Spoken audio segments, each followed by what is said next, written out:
বাবার উপরও কিন্তু বাবা আছে না নাই? আমি আমার বাবাকে মানবো, আমার বাবা তার বাবাকে মানবে, এটাই তো স্বাভাবিক নিয়ম। কথা কোন দেখছি না? এখন বলছে নাবির কথা, দাদা ছেলেকে, ছেলেকে তো দাদা যা ইচ্ছে তা বলতে পারে, কারণ ওনারই তো জন্ম, যা ছেলে। নাতির মন হয়ে গেল, বুঝে গেল, বিয়ে শাদী হয়ে গেল, সংসার সুখে চলতেছে, কিন্তু আমাদের সংসারটাকে চালাবে, আমাদের সংসার যখন চলতে হবে ভালো, তখন বুঝতে হবে আমার ইমানের সাথে নবীর প্রেমটা থাকতে হবে 100% ভালো।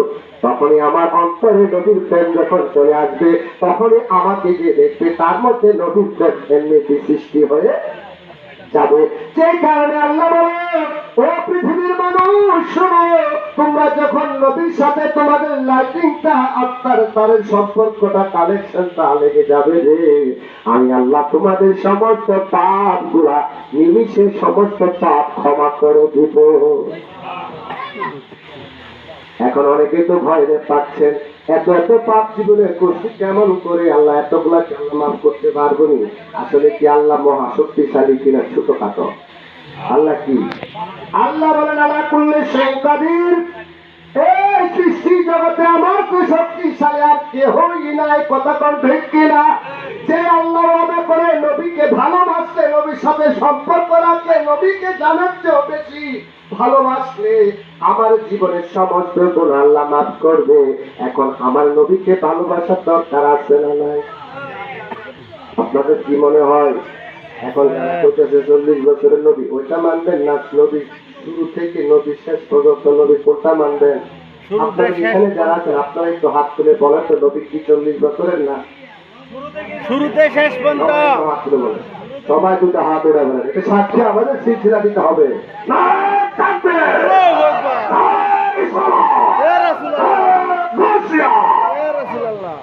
আমরা 40-এর নবী মানি না, আমরা কুল কায়নাতে সৃষ্টি শুরুতে নবী, শেষ পর্যন্ত নবী, আউয়াল নবী, আখির নবী, জাহির নবী, বাতিল নবী, সেই নবীর উম্মত হতে চায়। কথা কোন ঠিক কিনা? তোমরা যারা 40-এর নবী মানো, 40 নিয়ে বসে থাকো। আমরা 40-এর নবী মানি না, আমরা নবীর হাকিকত মানি, নবীর শরিয়ত মানি, নবীর তরিকত মানি, নবীর মারিফত আমরা মানি। কথা কোন ঠিক কিনা? নবীকে ভালোবাসতে হলে নবীর শরিয়ত মানতে হবে, নবীর তরিকত মানতে হবে, নবীর হাকিকত বুঝতে হবে, নবীর মারিফত চিনতে হবে, তখনই আপনি নবীর প্রেম আপনার হৃদয়ে স্থান পাবে। কথা কোন ঠিক কিনা? নাইলে 3-4 দিনের 40 বছরের নবী দিয়ে সেই প্রেম আশা করা যায় না। আর যার হৃদয়ে 40 বছরের নবী, সেখানে আমি ওয়াজ করে কোনো ফায়দা হবে না, সেখানে আমি ওয়াজে যাই না। যে কারণে আমি সব জায়গায় ওয়াজ করি না, কারণ ওয়াজ গুলাতে এখন কি যে বানাইছে সেটাই জানি না, মুখে যা আছে তাই বলতেছে, যখন যা মন চাচ্ছে তাই বলতেছে। মিডিয়া একটা আছে ফোকাস মারতেছে, হাই হাই হাই, কোথায় মুসলমানিত্ব গেল? মুসলমানের ধর্ম এত সুন্দর ধর্ম, এমন নবী পেয়ে আজকে আমরা সেই নবীকেই লাগতেছি, সেই নবীকে নিয়ে কথা বলতেছি, সেখানে কি মুর্শিদকে নিয়ে আর কি কথা বলবো? যেখানে নবীরই জায়গা হচ্ছে না, সেখানে পীর মুর্শিদ তো আসবে নবী প্রেমের পরে। কারণ কি? সেটা আমাদের দিকে আগে, কিন্তু ইমানের দিকে নবী আগে। আমরা এখন পীর মুর্শিদ পালে নবী পাইতাম, এটা আমাদের জন্য পীর মুর্শিদ আগে। কিন্তু গুড়া যদি নষ্ট থাকে, পাতার মধ্যে পানি ঢেলে কিছু লাভ হবে? আমাদের তো গোড়াটাই নষ্ট করে দিচ্ছে। তাহলে আমাদের সন্তানরা কি শিখবে? আমরা কি শিখবো? আমরা তাকে কি বোঝাবো? যেখানে 40 বছর নবী ধারা মানে, তাদের কাছে কি জানি পীর মুর্শিদের আয়াতের ওয়াজ করি, কিছু লাভ হবে? এখন বায়াত করে। আমি বায়াতে যাওয়ার আগে আমি সাক্ষাৎ নবীর কথাটা কেন বললাম, আপনারা যারা বুঝতেছেন না এখনো, যারা যে নবীকে ভালোবাসতে একটা জিনিস মিলে, সেটা হলো আমার জীবনে আপনার জীবনে পাপ করি নাই, এমন কথাটা বলার সাহস কারো আছে আপনাদের? যে জীবনে কখনো পাপ করি না, একটা লোক আছে বলতে পারবেন কেউ? ভাই আছেন কেউ? থাকলে আমি তাকে সালাম করবো, আমি সালাম করবো। এটা কি সম্ভব? যেহেতু আমরা পাপী, এটা ভালো। আমি অতি মহাপাপী, দয়াল গো আমি তোমার গোলাম। একটা গান করি, আরে আমি আগে তো এমন ছিলাম না রে, আজ কেন এমন হলাম। কখন গায়? যখন দিশাহারা হয়ে যায়, যেখানে যায় সেখানে শুধু আঘাত পায়।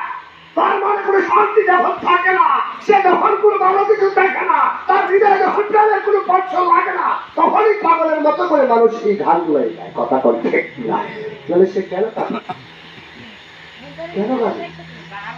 এখন গান খুলে করে মোল্লা বিটতেছে গান গায়। আরে বাবা, গানটাকে বুঝে নিস না। আমি কোন জ্বালায় গান গাচ্ছি, কেন যাচ্ছি, কেন আমার হৃদয়ে এত শান্তি, তুমি কেন আমাকে কাঁদাচ্ছ, সেগুলোকে তো আগে বুঝতে হবে।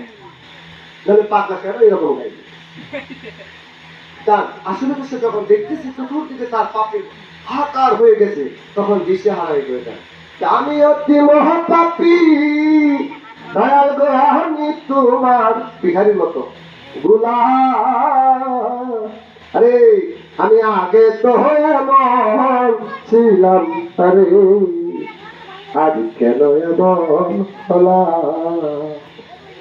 এই পাপে ভরা দেখো আমার, আহা ফেলিও না কেহ, রেখে দিয়ে সেই চালে না দেখে। আসতেছে না ওয়াজ করি তো, গান তো সব মনে থাকে না, কিন্তু ভাবি মাঝে মাঝে চলে আসে। এটা আমার দেহটা পাপে ভরে গেছে, এটাকে ছেড়ে দিও না, এটা রেখে দিও আমার মসজিদের চরণে। সে যদি ভায়া করে তাহলে আমার দেহের পাপ মোচন হয়ে যেতে পারে। এই আশা থেকে সে গানটা গেয়েছিল। এখন এটা আমি যখন বলবো বলে মোল্লায়, সে গান গাইছে, কিন্তু তার কথাগুলো একটু ভাবেন, সে কখন গিয়েছে। আসলেও এমন পৃথিবীতে কেউ নাই যার শরীরের মধ্যে পাপ স্পর্শ করে নাই। সমস্ত দেহের মধ্যে তার পাপে জর্জরিত। এই দেহটাকে কোথায় রাখবে? মায়ের কাছে যাবে, মা বলবে আমি দুধ খেয়েছি তোমাকে 10 মাস, আমি তোমাকে জন্ম দিয়েছি, এখন তোমার পাপ বুঝে নেওয়া আমার দ্বারা সম্ভব না। বাবার কাছে যাবেন, বাবা বলবে জন্ম আমি তোমাকে দিয়েছি, লক্ষ লক্ষ টাকা তোমার পিছনে খরচ করেছি, আজকে তুমি ডাকাতি করে ধরা খেয়েছো, চাকরির জন্য আমি যাইতে পারবো না। বোনের কাছে যাবেন, বোন বলে তোকে আগেই নিষেধ করেছিলাম, এই ছেলেদের সাথে চলিস না, সঙ্গটা নিস না, তুই নষ্ট হয়ে যাবি। আমার কথা তুমি তখন শুনো নাই, আজকে আমি তোমার কাছে পাশে থাকবো না। ভাইয়ের কাছে যাবেন, ভাই আরো ফেটা হয়ে যাবে যে জীবনের অনেক কথা তোমাকে বলেছি, অনেক ভালো কথা তোমাকে শুনিয়েছি, কিন্তু তুমি তো কারো কথাই শোনো না। আজকে বিপদে পড়েছো, আমরা তোমাকে ভাই পরিচয় দিতে পারবো না। যখন আত্মীয় স্বজন যার কাছে যাবেন, কোথাও যখন ছায়া পাবেন না, তখন কোথায় যাবেন? এই পৃথিবীতে একজনই আছে যে কারো পাপের দিকে তাকাবে না, যে কারো মন্দটা বুঝবে না, যে দেহের দিকে তাকাবে না, যে তার কোনো ভালোবাসা অন্য কোনো কিছু দিকে সে তাকাবে না। সে দেখবে তার সেই হৃদয়টা তার কাছে আছে কিনা, সেটাই হলো মসজিদ। চিল্লায় এখন সুবহানাল্লাহ। মসজিদ দেখবে যে তার এত পাপ, এত খারাপি, এত মন্দ, কিন্তু তার হৃদয়ের মধ্যে আমি মসজিদ আছি, তখন মসজিদ আপনাকে সেই সময় ঠাঁই দিবে, আর জগতে কোথাও সেদিন ঠাঁই পাবেন না। কথা কোন ঠিক কিনা? এই কারণে আমরা বলে থাকি, পাপীর আছে তোমার কাছে ক্ষমা চাওয়ার অধিকার আছে। মুরব্বী এগুলো শুনে থাকবে। পাপ করে নাই জন্মে যে জন, পাপ করে নাই জন্মে যে জন, পার্থী নয় সে করে না। পাপীর আছে তোমার কাছে ক্ষমা চাওয়ার অধিকার।